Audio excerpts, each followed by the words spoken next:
Ikalabimpitong kabanata. Malapit na akong mamatay, parang malalagot na ang hininga ko. Nakahanda na ang libingan para sa akin. Napapaligiran ako ng mga mangungutya. Kitang-kita ko kung paano nila ako kutsain. O Diyos, tulungan niyo po ako na makalaya. Tanging kayo lang ang makakatulong sa akin. Isinaran niyo ang isipan ng aking mga kaibigan para hindi sila makaunawa. Kaya huwag ninyong payagan na magtagumpay sila sa kanilang mga paratang sa akin.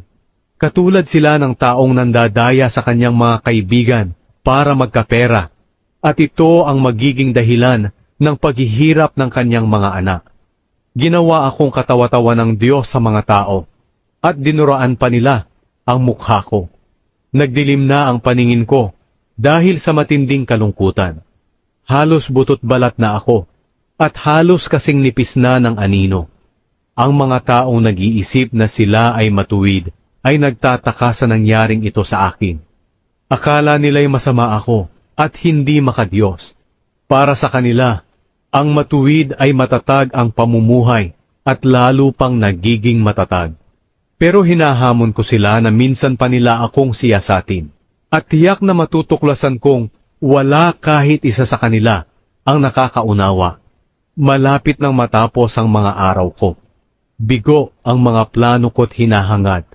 Pero sinasabi ng iba na baka sakaling maging mabuti rin ang kalagayan ko sa hinaharap.